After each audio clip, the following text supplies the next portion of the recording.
Hello and welcome to Waffly Bollox, the weekly wrestling podcast that has kind of forgotten how to do a weekly wrestling recap. We'll figure it out, don't worry. I'm Sarah, aka Awfully Waffly, and my co-host is MJ, aka Wrestle Trash. Hello! Hello! How? I don't know what happened. It's like, what happened? Well, we haven't done a proper episode in about like 2-ish weeks now, so, or has it been longer than that? It's been a while. I think our last like proper non-pay-per-view one was like the 4th of April, and this is going to be on the 25th. That's crazy. Yeah, it's fucking hell. That's longer than I thought. Then, Jesus, we don't know what we're doing. We have done 2 sleepover episodes and a pay-per-view episode, so it's not like we haven't done anything. No, we've just forgotten how to do like weekly recaps. And we're coming back this week when there has been all the wrestling you could possibly imagine. Yes, there has been. But also, I kind of gave myself a little break after Collision Spring Breakthrough, which was on Thursday night last week. Then it was WrestleMania weekend. Obviously, I wouldn't have watched that, but there was all the indie stuff going on around it. And I found myself feeling like pressure, like, oh, I need to do this. And I just thought, I'm just not gonna, because there is infinite wrestling. The wrestling never stops. There's stuff I probably would have enjoyed. There's always stuff that I'm missing.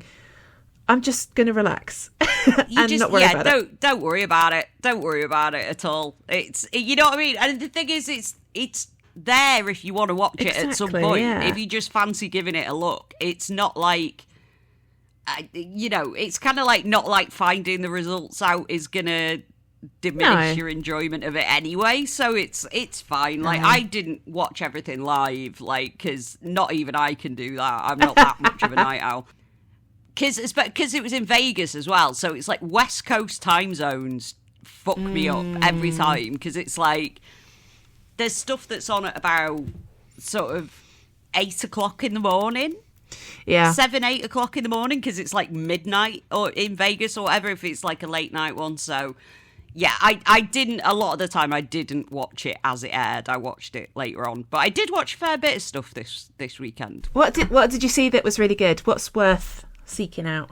The Big Gay Brunch is worth seeking out. That was always great. Yeah. Nyla Rose versus Dark Sheik was the main event of that. Lovely. Nice. Love that. Brilliant. Then we had also the Paro's Twink elimination rumble type thing that he did. It had a really long, overly complicated title.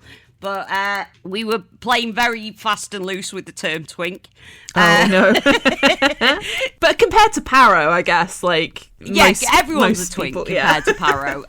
We had some smooches with Bear Bronson and Paro, which was fun, because Bear Bronson appeared in the twink gauntlet, which was very funny. I see what you mean, yes. Yes, that's not what that word means. Nixie XS was also in the twin gauntlet. Yeah, it was fun. It was a lot of fun. I enjoyed it. So yeah, Big Gay Brunch, definitely worth a look. What else did we have? On the Big Gay Brunch as well, we had Effie versus Zack Sabre Jr. That was very, very good. Really enjoyed that. Yeah, that's definitely worth seeking out. We watched also, haven't watched MLP yet, but I am waiting for that to pop up on my AEW, because it did last time. What else? What else did we do? We did the Joey Janela's Spring Break. Haven't watched the Clusterfuck yet, but apparently that was chaotic, as you would expect from an event called I the think Clusterfuck. I usually like the Clusterfuck, so yeah. Yeah, I need to catch up with that one. I'll get that at some point. What else did I watch? Spring Break was fun. Oh, see, there's that much of it that I've completely forgotten everything that I watched, because it's all kind of merged, because it was all in the same place as well, so it's all kind of like merged into one big mess of a thing. But yeah, I watched random, like, whatever matches sort of randomly came up on YouTube as well. The Mark Hitchcock Memorial show. Watched that on Thursday night. That was fun. There was a funny bit because it was like, it ended up being the Demand versus Jet Speed and, oh Christ, somebody. Wasn't it like Oku or something? Oku, yes, it was Jet Speed and Oku, that was it. It was like, I know it's someone I know. Fucking hell. Yeah, I think I saw a photo of that and was like, what the fuck? Yeah, that was fun, but that was what was happening instead of... It was meant to be Ricochet versus somebody at... Oh, yeah, Leon Slater. It was meant to be Leon Slater. Oh, and TNA pulled stuff out, didn't they? Because, yeah, there was wasn't there meant to be... Was it MJF versus Bear Bronson was meant to happen, and that got pulled as well?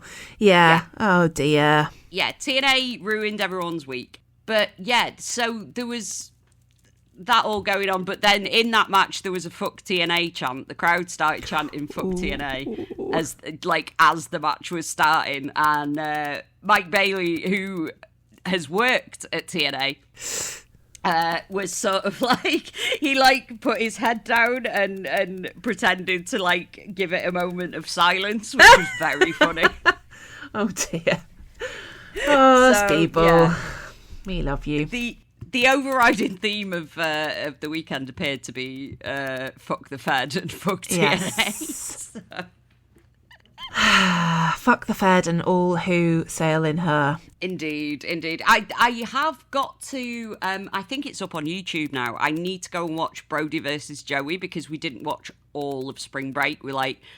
I think we had to stop after the Sandman's last match, which was a delightful bit of nonsense. That was Sandman versus the Invisible Man in his last match. Sure. Brilliant. It was perfect, overbooked, silly bollocks. It was very fun. It was weirdly fitting for the Sandman to go out on just a complete nonsense match. It was, and he put the Invisible Man over at the end as well. It was great. Amazing. Yeah, that's how you go out. Lovely. Mm-hmm. Well, it's yeah. I think I might have made the right call in giving myself a little break because I don't want to just be one of those people that gets on their podcast and moans about how they hate everything because that's just miserable. So I was like, I'm going to just have a refresh. And then from next weekend onwards, Rev Pro is just relentless. So they are doing live in London and then live in Sheffield maybe. And then there's the Rumble. And then they have announced a special show in Morecambe. In Morecambe? In partnership with Morecambe Football Club. Right, okay. Interesting. Yeah. And then there's I think a Coventry, and then it goes on and on. There's just Rev Pro every weekend for a month and a half. So yeah. Obviously I'm not going to them all, but it will exist. I assume they'll stream everything. Are you going to the thing at Morecambe? No, sadly. I was saying, how easy is Morecambe for you to get to? I don't think it's that quite easy. A way out for me. Yeah, it's at least a 3-hour drive. Yeah. It's a bit of a trek. About 100 miles. But also, another thing that's happening, touch wood, is that next Saturday we are doing a live stream with the Wrestle Chaps guys, and we're going to watch Star Cave, Wrestling in a Cave, the show that Vader talked about. So I can't remember if we mentioned this on another episode because it's been rescheduled, but now it will be happening on the 2nd of May. Because I don't think we decided when we were doing it. We just knew we were doing it sometime. At some point in the future. One day, someday. Yeah. I have to apologise in advance because my chair has decided to be the creakiest chair you've ever heard.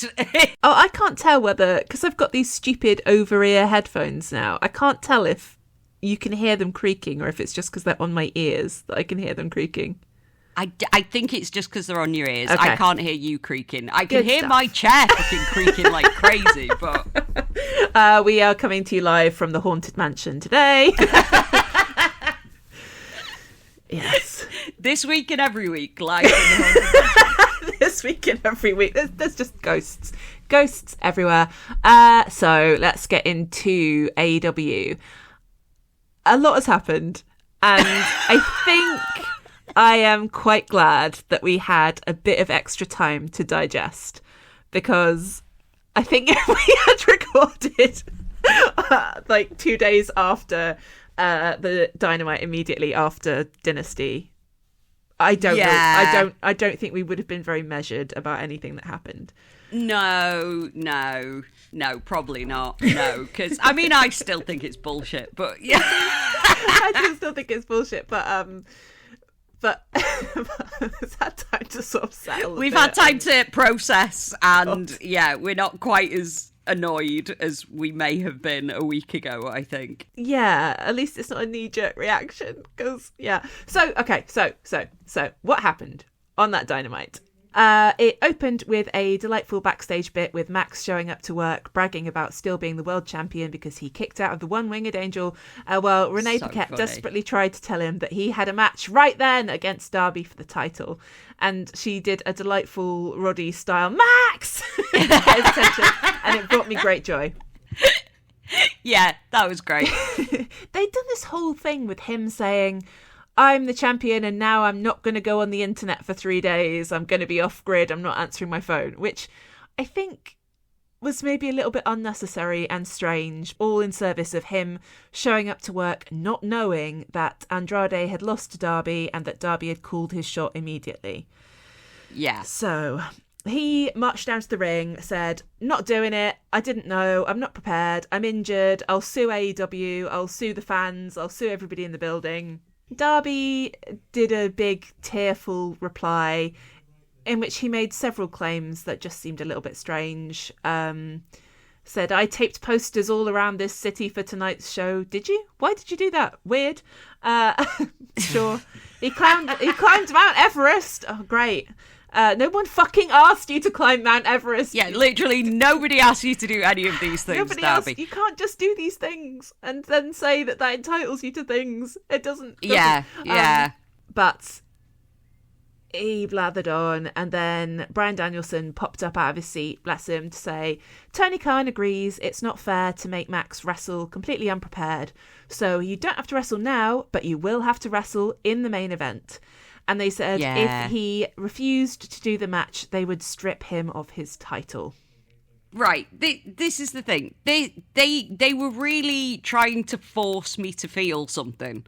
And, like, I don't know if it's, like, the ODD or what, but it's like, my instant reaction was, like, no. I'm not, no. Fuck off. I will not be engaging in this. No, I'm not engaging in this nonsense. It's the same reason I don't like Oscar bait films. Yeah. Like, you know, like the big tear-jerky ones. It's like, no, you are trying to force me to feel an emotion, like, rather than let the emotion happen I won't feel naturally. I won't feel it. Yeah, I think there are a variety of things. The main thing that I felt was that they were just really speed running it. It was really weird that they just went from like 0 to 100. There was a video package in the show about the history of the headlock takeover between Max and Darby. Yeah, it was like they're going, look, there is a story, kinda. There is a story that's been going for a long time, and you must remember and care. We could tell you a story properly, but we're just going to do it in one episode for some reason. Yeah. And then we get to the main event, and Darby wins, like, immediately. It was 2 minutes, 14 seconds of a match. Yeah.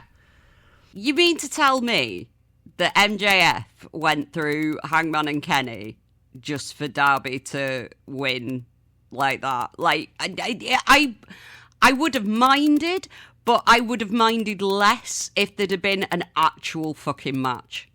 Yeah, I think especially because it like, Kenny should have been out and been like, yeah, but I loosened it for you. Like, it was like... Yeah.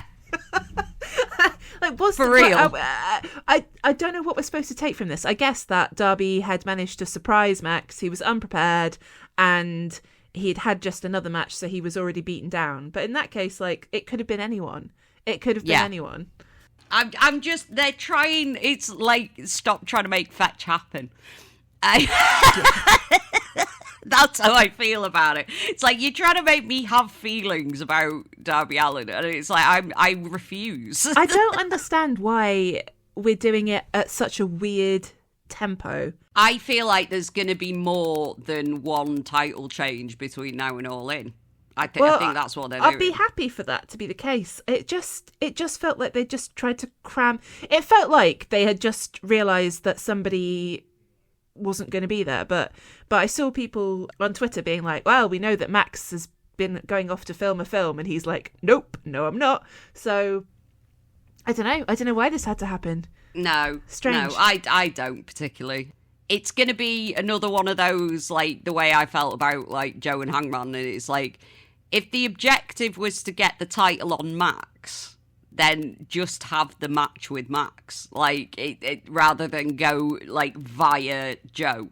And it's like, with this, it's like, if you are aiming to get the belt on, like, Swerve, for instance, just put it on Swerve. Like, just have Swerve beat MJF. Like, there's just something is going on that we don't know about, I think, maybe. I don't know, because, like, just the way it all felt, like, so rushed, and then, like, them having the locker room come out to, like, applaud.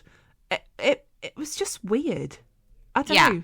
It also, to me, made, like, everything that happened from, like, just before, well, from, like, the Owen onwards to now, feel like it was just a big wheel spin.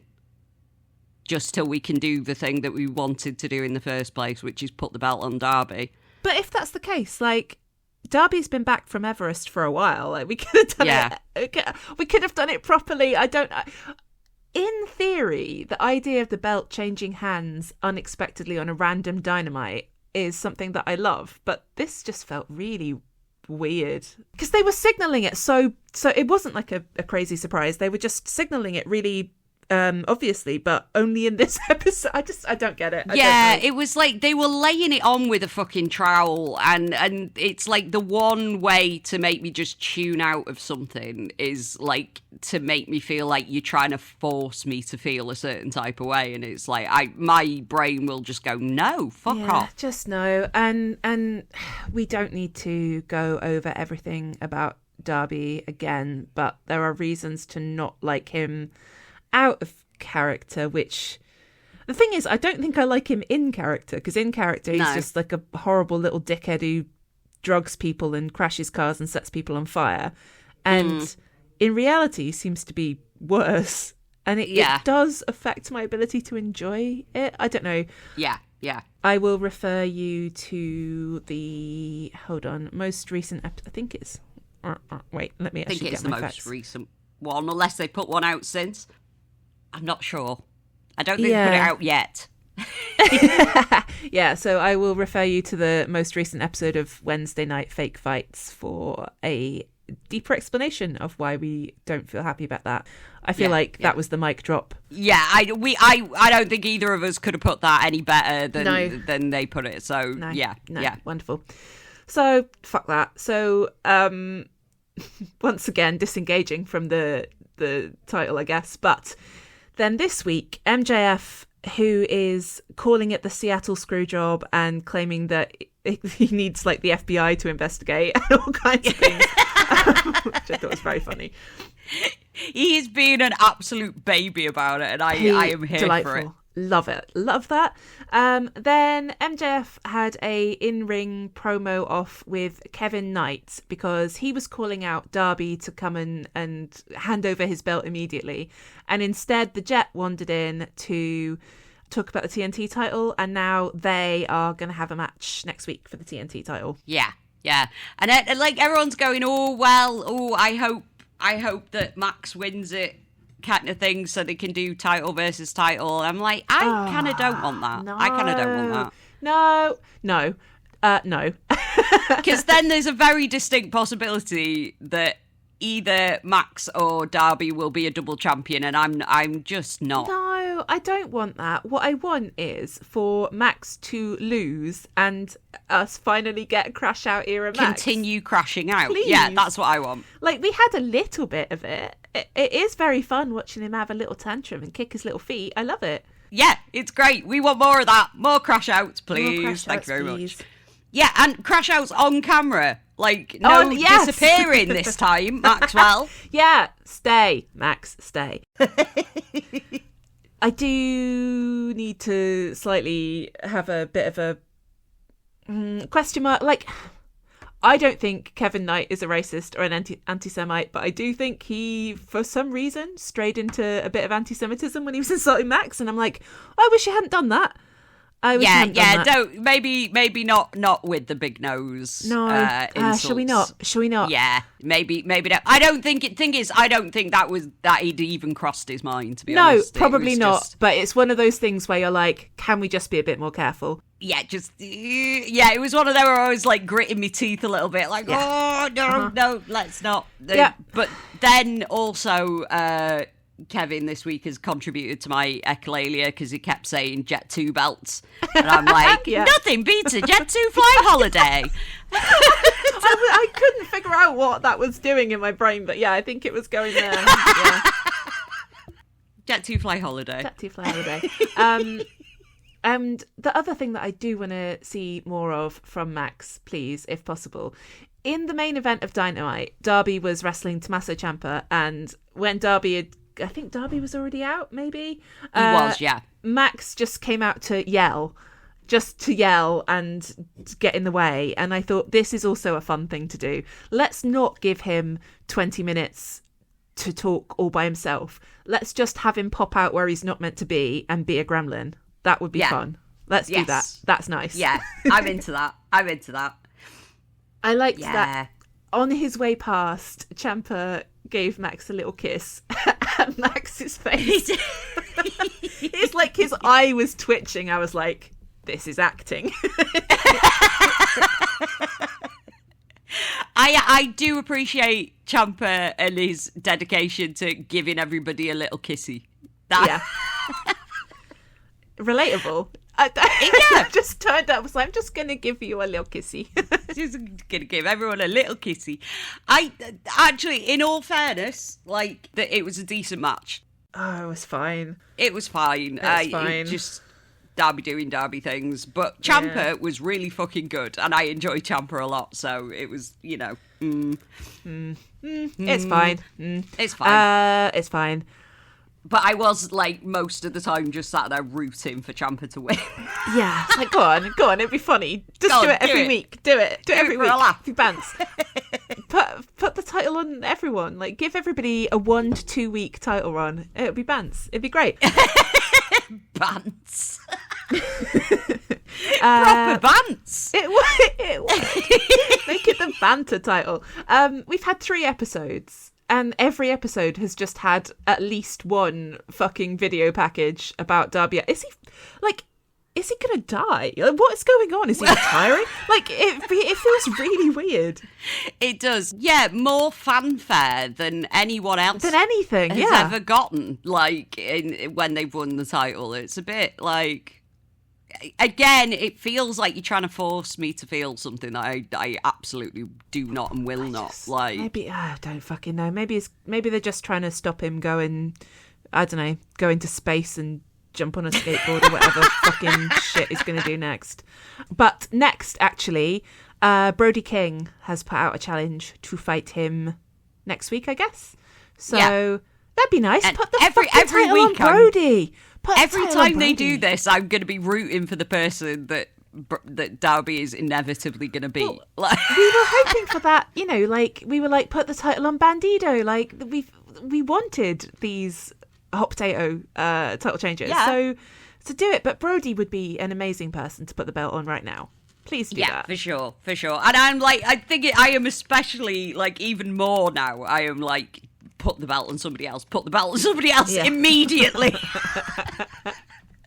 So, like, whatever way they're trying to make me feel is like, I'm rooting for whoever is going to beat Darby. Yeah. There are so many people I would love to just put this out. Like, it doesn't have to be a long time. Like, it literally can just be a week. Put it on Evil Uno. Put it on... Yes! Put the belt on Evil Uno. God fucking damn it. Put it on Blake Christian. Put it on Dalton Castle. Put it on Shane Taylor. Yeah! Put it on... Like, come on. Let's have some fun. If we're going to have fun, let's have fun. Yeah. It's like... Because I think you run the risk of ending up in WWE territory if your world title is just being passed around between the same, like, 5 guys. Like, you know, just make it a bit unpredictable. Like, and, you know, and make it feel like anyone can win it at any time. Do it. I need a bit more of that than just the belt being passed around the same people.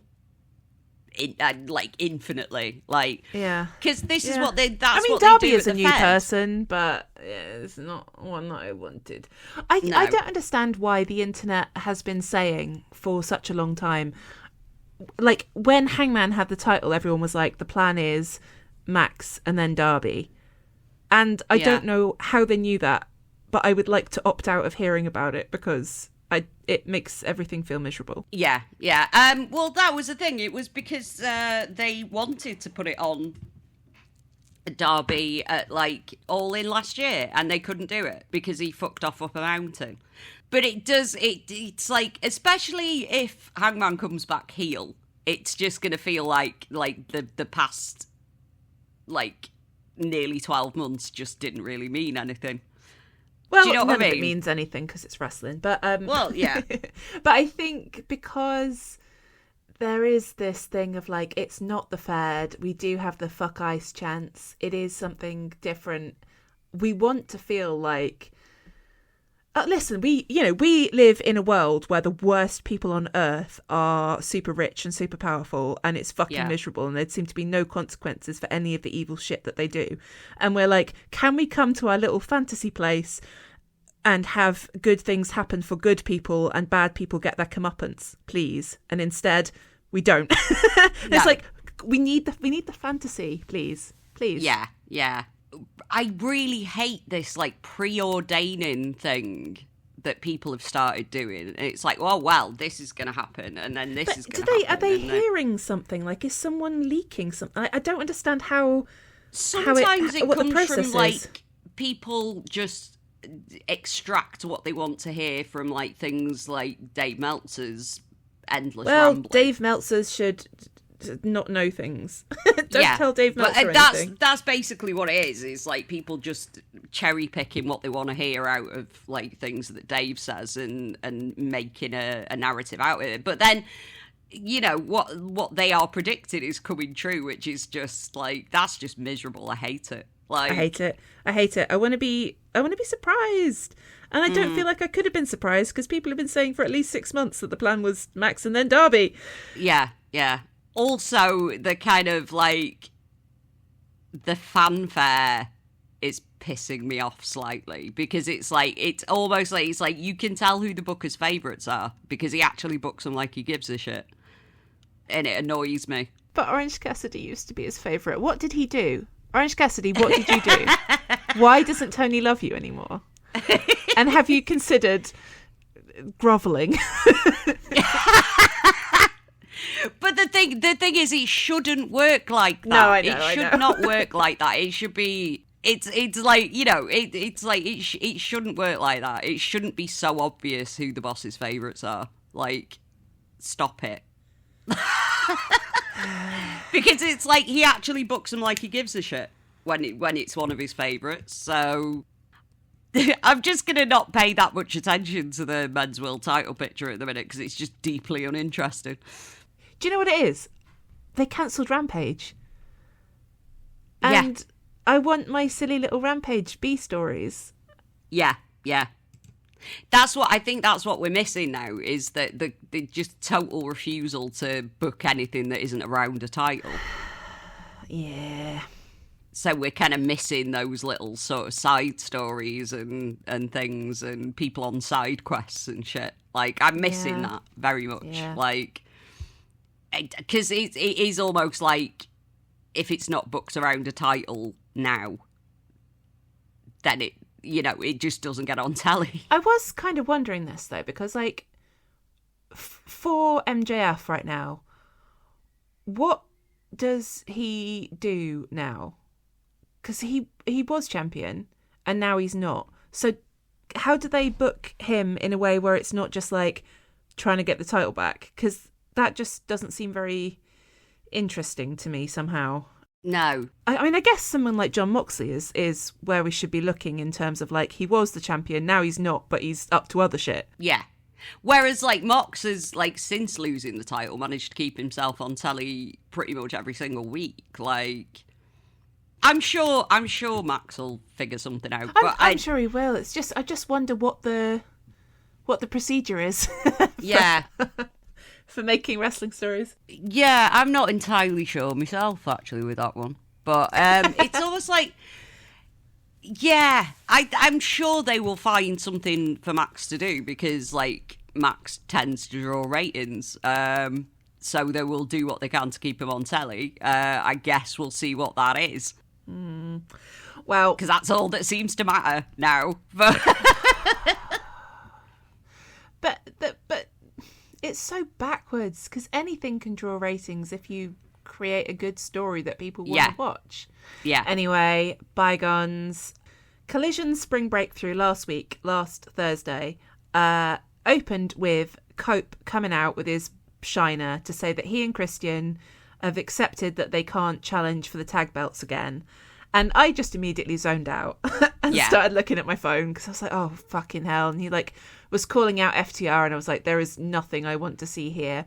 And then suddenly RPG Vice were there, and then suddenly also the Young Bucks were there. And I was like, oh, okay. You got me. Now we're back. And we're back. Yeah. The Bucks, according to the website, the Bucks had a match against the Rascals also on that show that I have memory hold, I think. But is it just that we just haven't recorded in so long? I don't know what's happening. Yeah, it was great. It was a really fun match. It was a party match that my soul needed, I think. We need party matches. But anyway, the culmination of this whole stupid bit is that Cope and Cage are going to do a New York street fight at Double or Nothing against FTR. And if they lose, they will retire as a team. Which isn't really any stakes at all, because that just means that they're not going to tag anymore. Yeah, exactly. It's like, well, you have barely been tagging anyway. You don't have a proper tag team name or entrance. And also, I don't believe you're going to lose. But also, wow, I'm so bored of all of you. Go away. Yeah. It's just, it feels like I said, I think I said it on the Dynasty episode, it just feels like tag belts are in a swamp at the minute. It's like, it's all sort of circling around FTR and Cope and Cage. And then Cope and Cage weren't even around for like a month and a half or more. So it's like, I'm bored. I'm really bored. Like, at least if you put the tag belts on the Bucks, then the Bucks will, like, fight other tag teams and it'll be entertaining. We've just been circling the drain with this feud where one half of the feud weren't there for months. And I need to free the tag belts from the tyranny. As soon as we get them on those guys, it's just going to be boring as well. I think we need to escape from dream matches that are dreamed up by people who watched WWE in the past. Yeah. Thank you, yeah, please. Basically. I still think it's going to end in like a 3-way TLC. Like at All In. Well, we fucking hope so. Yeah. Oh no. And if that's the case, then I hope no. the fucking Bucks win it.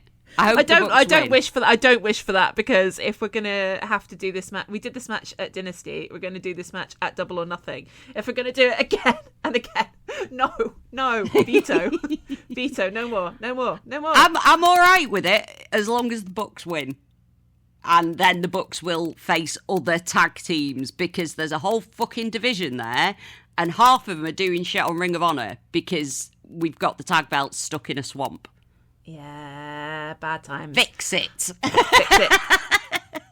Fix it immediately. We got a lot of stuff we didn't want. Okay, anytime we see Darby, FTR, or Cope and Cage. But one thing that we got that we did want and we're grateful for and happy about was we got to see Kenny Omega and Will Ospreay having a little cry in the locker room together. And that's everything. Aww. See, that's what we want. We want more men being This pathetic. is what we want. I am so fucking happy. Like, William Ospreay sat there and said, I've been crying for the last 40 odd minutes. Beautiful. Yeah. Yeah, it's sad boys talking about their feelings in the locker room. That's what we want. I mean, yeah. I don't really know where we go from here. So we got Kenny saying maybe he won't give up on his dream of winning the world title. Sure. I feel like we have to get it back on Kenny at some point before he retires. Yeah, surely. Why are these men, namely Kenny Omega and the Young Bucks, making me feel so much urgency and fear around the idea that they might retire when they are all about 40, and then there are these other men in this company who are like 50 and they're still hanging around? Yeah. Well, I think that's the thing is if they go, like a big chunk of the sort of spirit of AEW is gone. Well, yeah.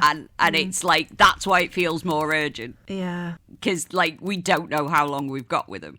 I think it's come from, like, them making noises, the Bucks especially. Like, Kenny hasn't really said anything, but the Bucks, like, making noises about, like, their contracts are up in 2027. So it's like, shit, so we've got, like, a year.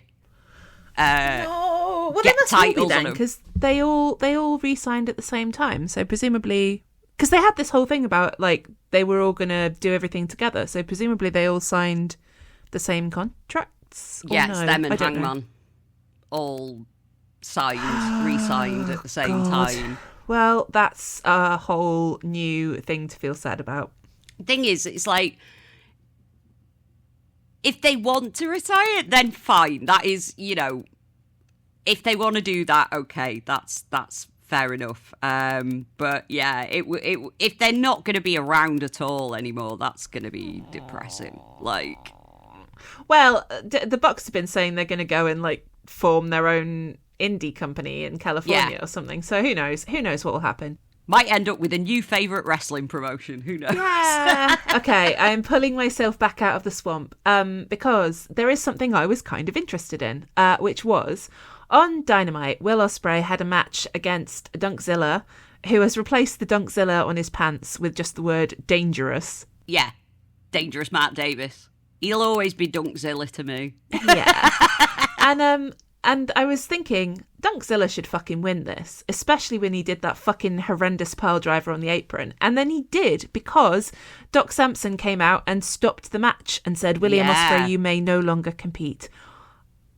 I am interested in this. I'm interested in this because I do feel like this is a story that should be told. Like, this guy came back from major surgery.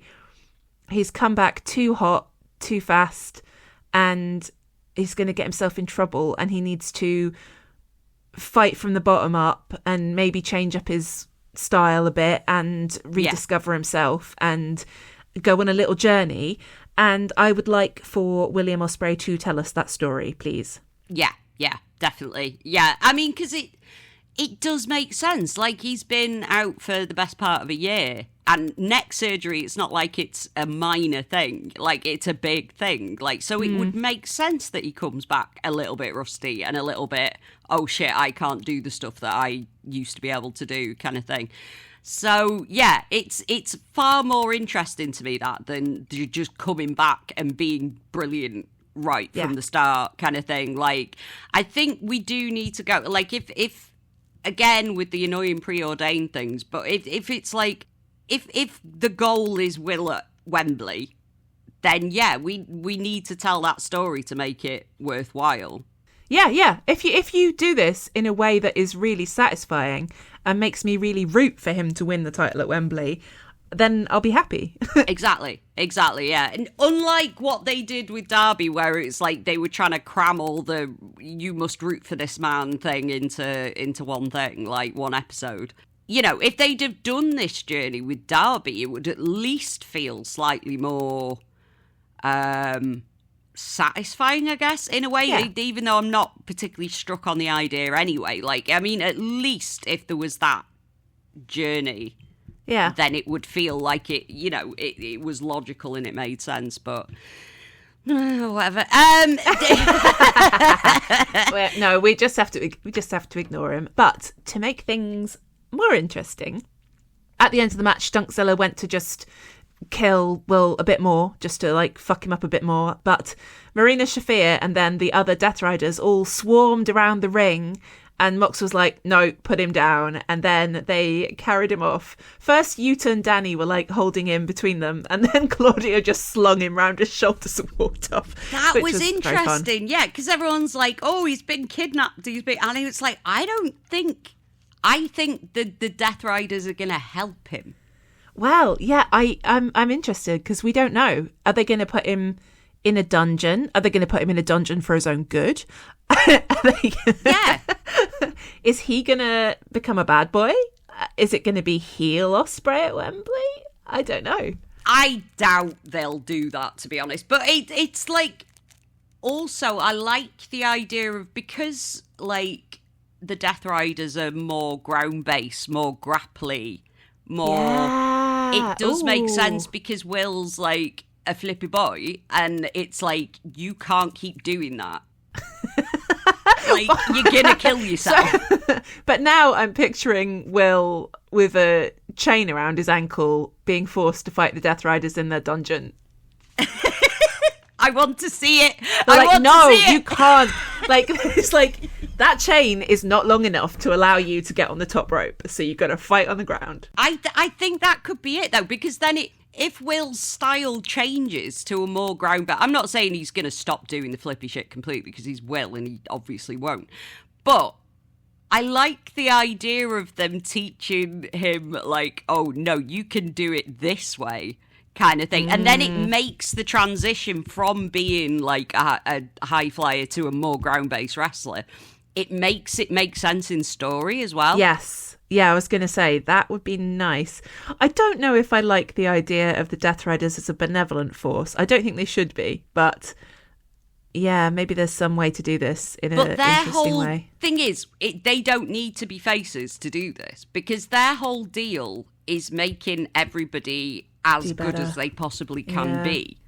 Whether that's like a heel thing or whether it's a face thing, it doesn't really matter. Like, their whole, like, vibe is, like, optimizing the roster, almost. Optimization, okay. Yeah. So it's like, it works. Like, they can carry on being, like, tweeners, and it's fine. It makes sense. Interesting. I am interested in this storyline. I want a storyline. I feel like I have deja vu. I feel like I've said this. A storyline that unfolds over time. Yeah. Not just one episode. Yeah, so that's good. Speaking of storylines that we need and don't have, we need a new challenger for Thekla, please. Because I think this is done. Like, she fought Jamie at Dynasty. She fought Windsor at Collision Spring Breakthrough.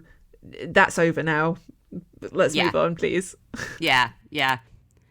It looks like Chris and like Shida are kind of like circling around Willow with the TBS title. So there's that going on. So it's like, yeah, who's gonna come for Thekla next? I think they could definitely pick up Aminata and Thekla again. Oh, yeah, they could. And can we have Mercedes back? Yeah. Where is she? We Please. need her. She's having a crash out somewhere, but not on camera. Not on TV. Rude. Bring her back to us. She has to be back soon, surely. Is she going to be in the Owen again, do we think? No Tony, no Hangman, no Mercedes. I don't know. Do we know when the Owen's going to be this year? I don't know. They've got to do it soon, I guess, because like generally the final is at Double or Nothing, unless they're not doing that and the final's going to be later. Well, they have been kind of shifting stuff around, I suppose. Who knows? Because they could do. I mean, they could do the Owen final at Forbidden Door. They could do potentially. Just give Thekla something to do. Yeah. She needs somebody on her level, please. Yeah. You invoked Shida and Stat. They had a tag match against Big Ann and Danica Della Rouge on Collision Spring Breakthrough, which is too many words. And finally, Mina Shirakawa popped in and was like, hey, I speak Japanese. I know what you're saying. I loved that. It was like Shida had just forgotten that there are other people who can speak Japanese on the roster. Weird. Like, I'd sort of not forgotten, but I was kind of thinking, like, will it be somebody that she doesn't expect? So will it be like Thekla or someone that she'll say something in front of, and then they'll turn around and be like, actually, I speak Japanese. You know I speak Japanese, don't you? Yeah. But yeah, so Mina also called out that Shida's kendo stick was in the room where Tony was murdered, and Shida said something horrible to her about, it's time you got some results and didn't just show your boobs off. So they had a fight on Dynamite. That was a good match, I think. Really good match. Yeah, really enjoyed that. Yeah, I feel like there was a lot of chat on social media about it was nice to see Shida fight somebody who was good, because in the early days she was carrying so many people. I am unqualified to comment, but I would agree with that. Yeah. Because I mean, she basically, like, I mean, there's a lot of talk about what Britt did, and I think Britt definitely had it nailed on with the mic stuff, but in ring, like, Shida was by far and away like the best wrestler in the women's division for sure for a long time, because I always like said that, like, Shida's like a gatekeeper. And it's like, if you have a bad match with Shida, it's your fault. Because she can have a good match with pretty much anybody. So if you end up having a bad match with Shida, then it's your problem. Yeah. But yeah, she did. She, like, all the way through the pandemic, she absolutely carried the women's division for sure. Yeah. I think, because there's a lot of people who aren't around anymore. I think now the women's division is far more solid than it was then. I don't think it's a case that she's carrying it on her own anymore. Like, there's a lot of strong shoulders in the women's division now. But yeah, it was a different time, as they say. A different time. Yeah. The other bit of sort of plot relevant stuff that happened in this match, Chris Statlander came out with Shida and just was ringside pulling incredible meme-worthy faces throughout. Amazing. She's wonderful. And towards the end of the match, Shida tried to get her kendo stick, but Mina got hold of it instead. And then Chris took it away from her and was like, no, you're better than that. But sort of the distraction meant that Shida then got the pin. Yes. So inadvertently, Stat kind of helped Shida get the win, but probably didn't intend to do it in a naughty way. No. And I like that, because it's kind of like Chris looked conflicted, like, all the way through it. She's kind of like, is this okay? I'm not sure this is okay. But yeah, that's interesting. I'm interested in where that's going. I did enjoy Shida before was it before the match with Mina? And she was like, well, after I'm done with you, I'm going to feed you to my cat. And I was like, yes, that's what I want. Shida's the best. Yeah. Because on commentary, they were like, my Japanese isn't very good, but I think she said something about her cat. But, okay. She's going to feed Mina. Going to feed Mina to Ruta. It does just feel a bit weird because of us being told that Tony probably wouldn't be back until next year. So Mina investigating her death, I guess, is going to take a long time. Yeah, or eventually it will be sort of forgotten about for a little bit until Tony comes back and is like, I know it. I wanted to come back and do like a Columbo thing. Yeah, I'd be like, and another thing. She would be so good. I'm really feeling the lack of Tony Storm at the moment. Yeah, there's a lot of people missing, and it's making me very sad. Yeah, there's always somebody missing. That's just wrestling, I guess. But yeah, sad times. Swerve as well, notable by his absence at the minute. Well, yes. Let's come back to that, because I wonder if there's something brewing there. But in terms of people who were gone and are now back, not entirely to our delight. I mean, sort of to our delight, I suppose. So Chris Jericho's back. Last week, Chris Jericho, it was, I This is ridiculous. Last week we heard via the dirt sheets that Chris Jericho has trademarked the guy who gets his ass beat by the Demand every week that he shows up. Which is ridiculous. And this week he put that on a t-shirt, which is also ridiculous. Stupid. And then when Ricochet tried to have a go at him and said, like, oh, you're just the guy who gets his ass beat by the Demand, Jericho's like, cease and desist. Fucking ridiculous. Regretfully, Jericho is being very funny. He's a funny guy, unfortunately. He is actually quite good at this wrestling bit. Why? I do wish that we didn't have to caveat everything forever with, but this person is probably a terrible person. It's a problem, but I guess it's a problem that exists in all entertainment and will do forever and ever until people stop being shit. Anyway, he has ruined all my goodwill anyway because he's signed up for a trios match against the Demand where his partners will be the Hurt Syndicate. Yeah. That's not a partnership that I feel excited about at all. No, I'm just... Although, again, I will caveat this with, I quite like Big Bob and I quite like Shelton. It's just MVP annoys the shit out of me. And I just think he's an arsehole. So that just immediately puts me off. It's so annoying. I think wrestlers should not be allowed to...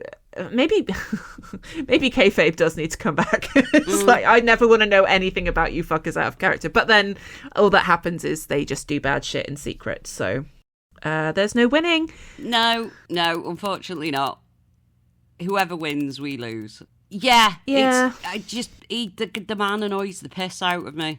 Like, he's got very questionable opinions about, like, women in sport and things. And I'm like, it's not too big of a leap to assume what you think about other things, and I don't like it. So, like that whole thing a while ago about, like, talking about, like, men and, like, doing mixed matches and being really, like, pearl clutchy about it, and it's like, no, don't like it. Don't like it. But if anyone can make that thing entertaining, it's probably Jericho. So Jericho, who's probably terrible, and Ricochet, who's probably a terrible person. We just need to... I don't know. I don't know. I don't know what the answer is. Anyway, no, fuck it. Moving on. Samoa Joe came back, so I guess Hook is no longer going to have to try to carry this up storyline, so that's a plus. Yeah, that's a bonus, isn't it? Although I did read that actually Joe has been away with, like, injury issues, so... shit. I think the thing with Hook was kind of a shit, we better do something to keep this going until Joe can come back kind of thing. So it's like, I'm a little bit more forgiving with it, but it was still a big nothing, to be fair. I mean, you know, it was still bad.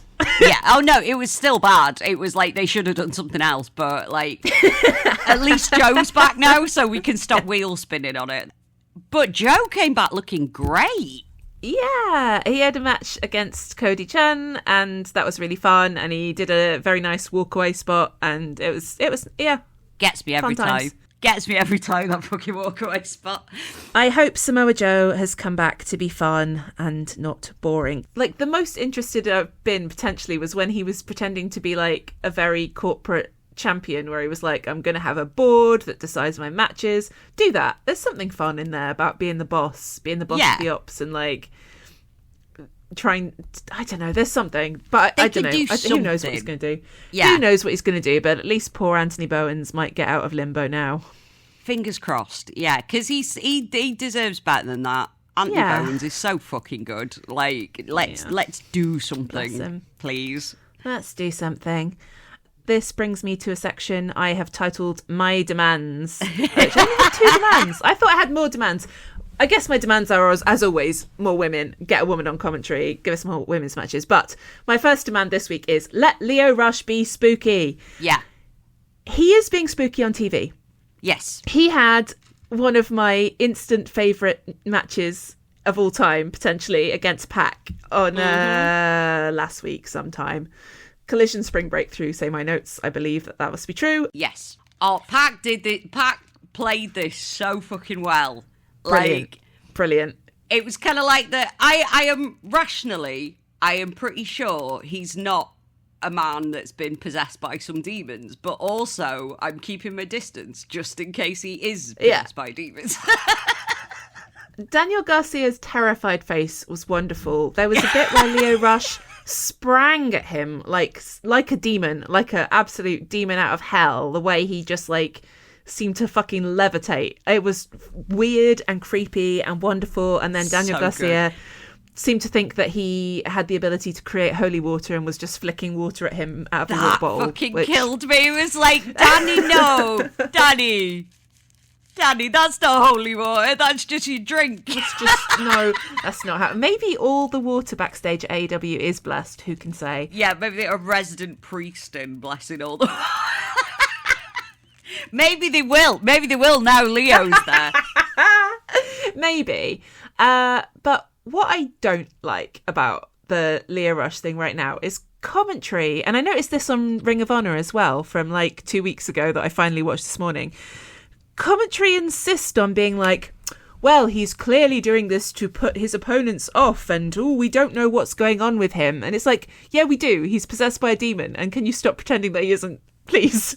Yeah. They're trying to keep it somewhat grounded in reality. And I think with a gimmick like that, you've just got to lean into the spooky. Yeah. Like, you've got to lean into it being lean into it, legit. Or just say less, because... Yeah. The way that the on Collision they were talking about it, it was like, well, if you really think that this man has had like some kind of psychotic break, he shouldn't be wrestling then. You should be getting him in front of a medical professional. Like, yeah. What? You're making it worse. You're making it more ridiculous. Yeah, it's one of those gimmicks that you can't really straight face it. You've got to kind of just lean into it a little bit. And be like, oh, this is weird. We don't know what's going on with him. Yeah. Like, at least be like, you don't know what it is. Yeah. Don't be like, oh, well, he's clearly mentally ill. Like, that's not. I actually think that's kind of insulting. Yeah. Yeah. It's really striking to me how often I have conversations about things in wrestling that are identical to conversations I used to have about things in horror movies, because I really hate like horror movies where. Like, they are a supernatural horror movie, but they'll make a big song and dance about like, oh, this person's in a mental institute, whatever, but really it's a demon. And I'm like, no, I think that's bad. I don't think you should do that. Yeah, no, because it kind of adds to like real world stigma kind of thing. Yeah, like it's bad. Don't like we need to sort of not be doing all that. Like, just lean into it, or at least be like, oh, I don't know what his deal is. It's weird, isn't it? Like, yeah, just be a bit scared of him. That's fine. But don't start trying to be like, oh, something is clearly snapped in his mind. The other thing I think that they need to not do, that they were being so obnoxious about on Dynamite, was Lio had a match against Brody. And as he was coming down to the ring, he was doing his little goblin voice talking thing.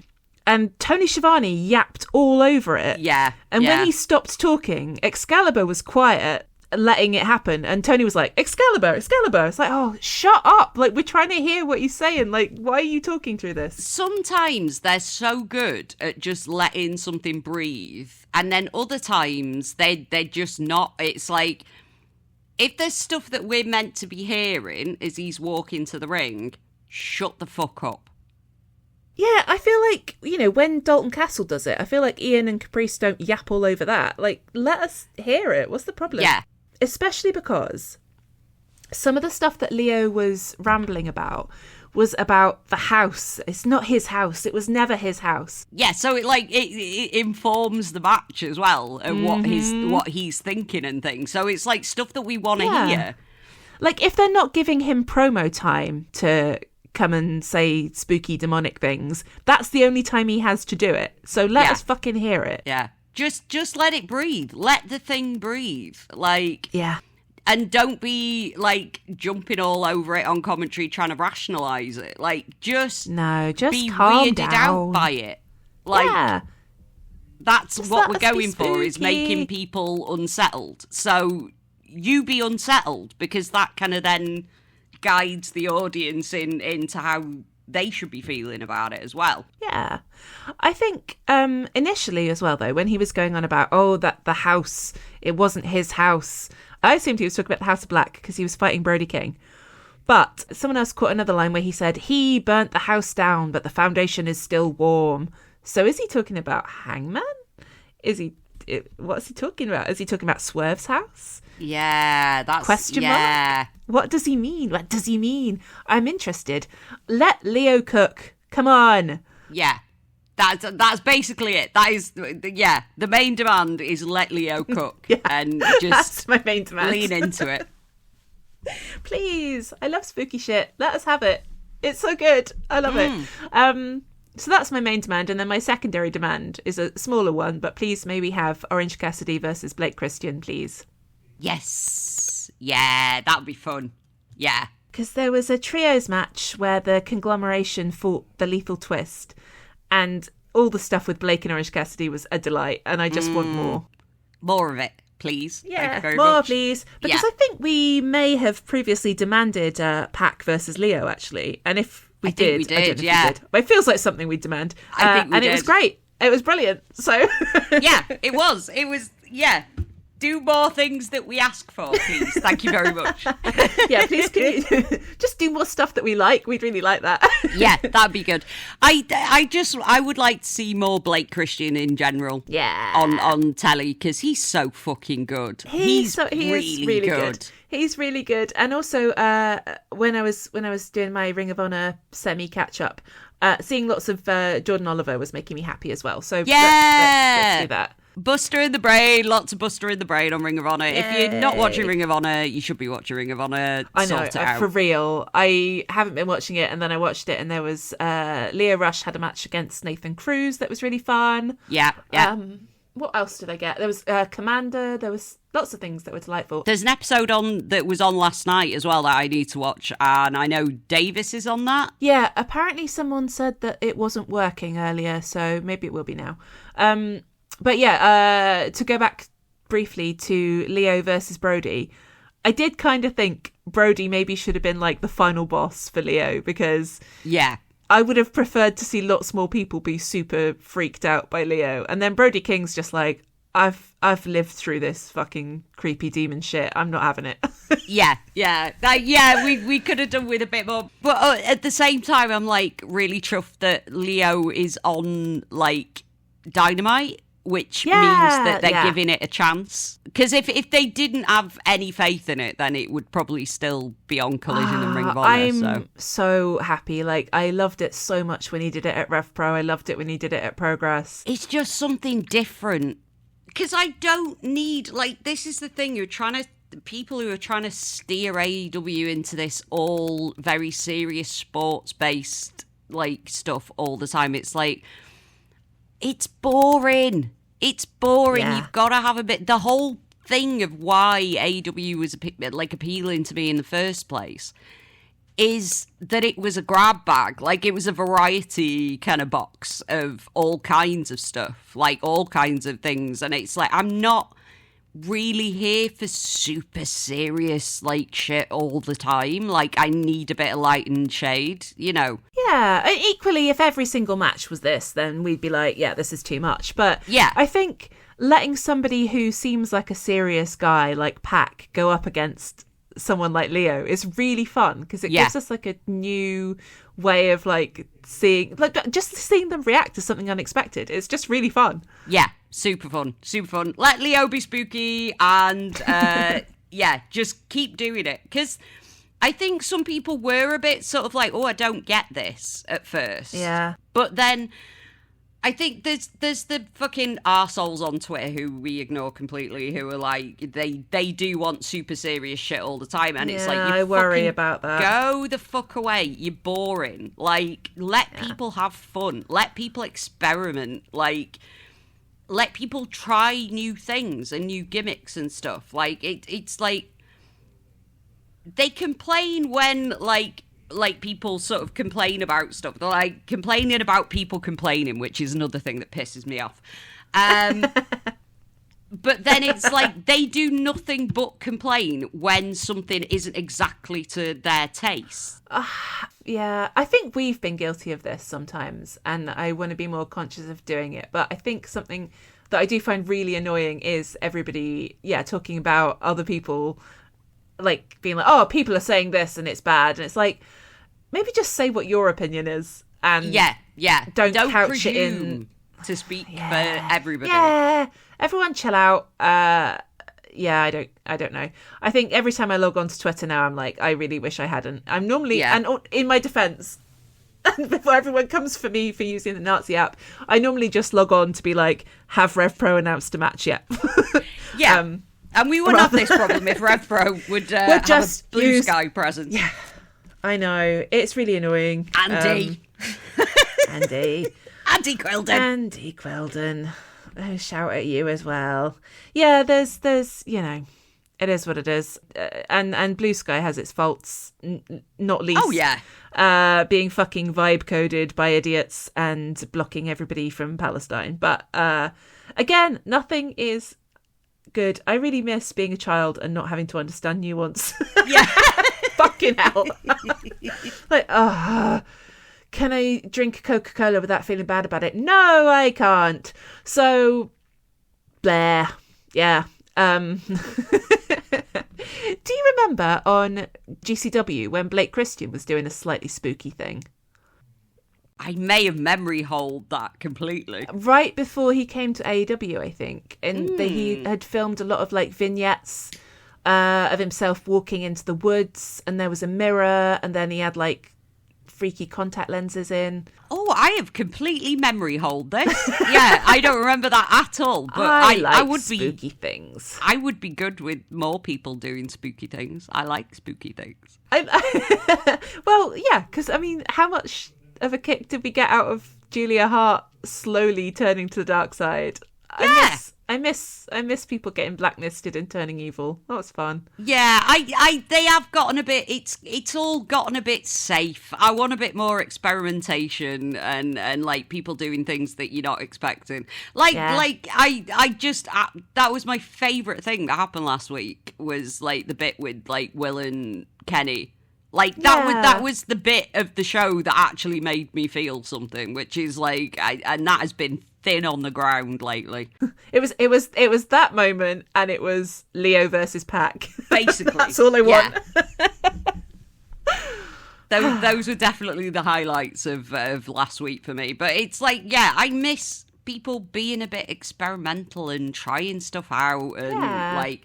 I do miss the era of stuff starting on BTE and then, like, ended up on TV, but, like, BTE isn't really as it was anymore. And we haven't got Rampage. Like, I still think that whole storyline that Ethan Page, R.I.P., did with Matt Hardy, R.I.P., that was a bunch of silly bullshit, and I had fun with it. I don't care what anyone says.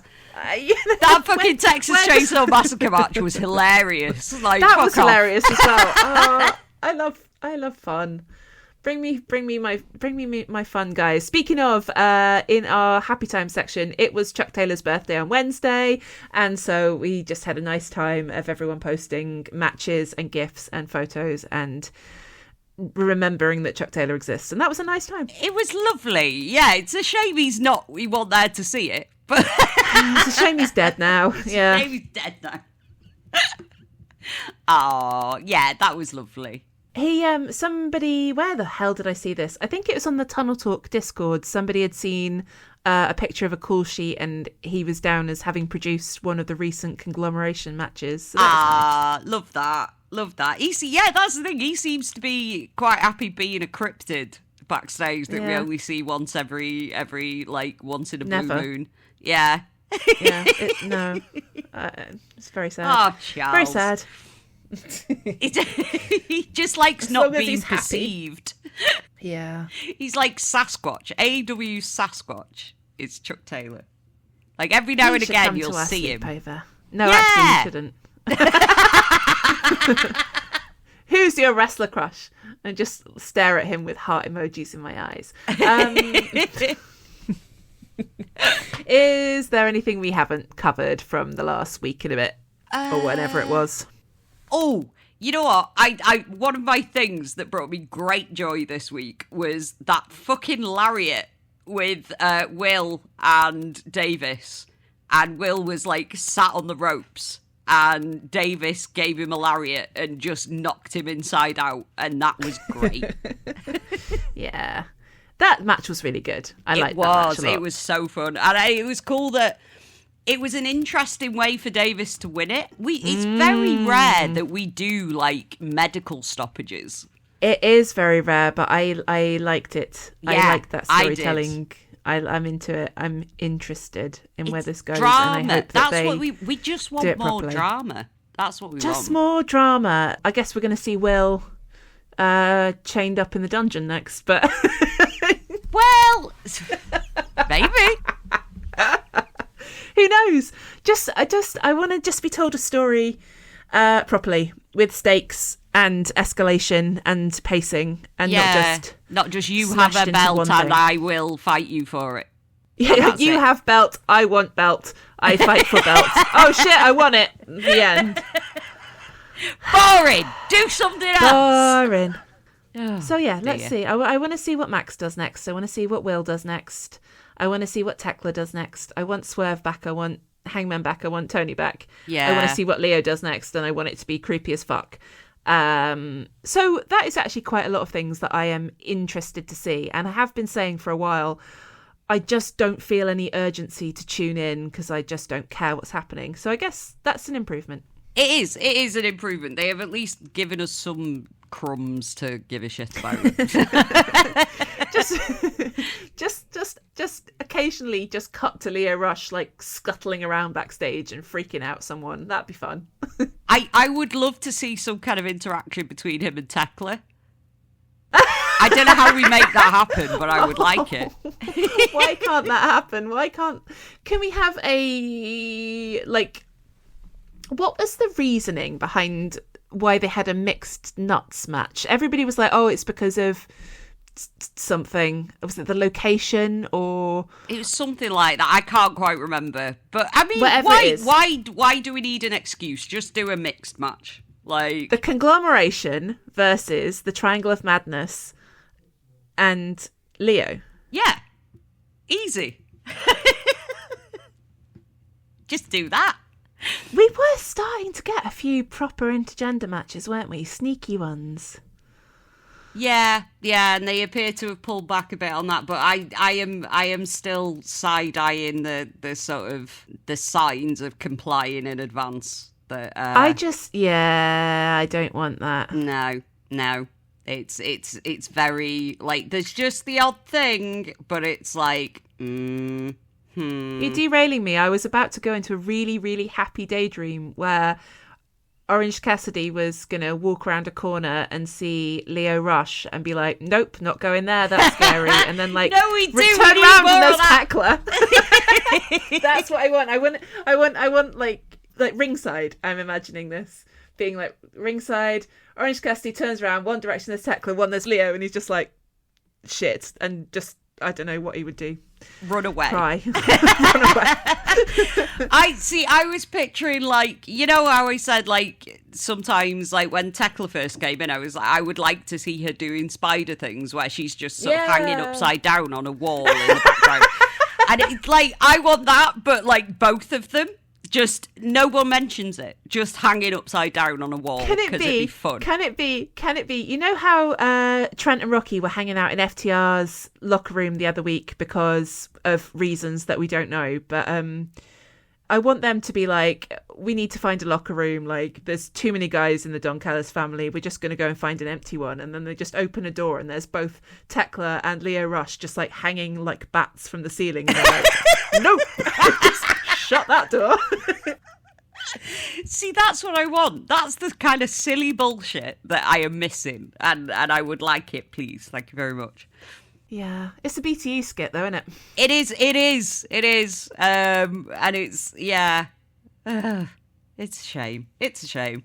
Oh, well, never mind. At least we saw some nice things. And maybe we'll see some nice things next week. And maybe Darby will lose. And maybe Brody King will be champion.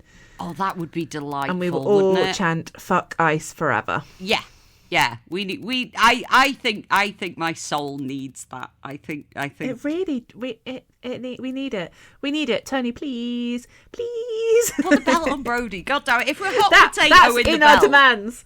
yes. Yeah. Can we add to put the belt on Brody to our demands? Yes, please. Thank you very much. And $1 million. Okay. Yes. Thank you. Bye. Thank you. Bye. Okay. Well, we've made our demands clear. I think we just about made it through a normal episode.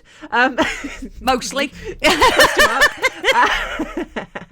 So we will be back with you next Saturday, as usual. If you enjoyed this episode, please do rate, review, subscribe, leave comments, come chat to us on Blue Sky, do whatever you want. If you're on YouTube, please do subscribe.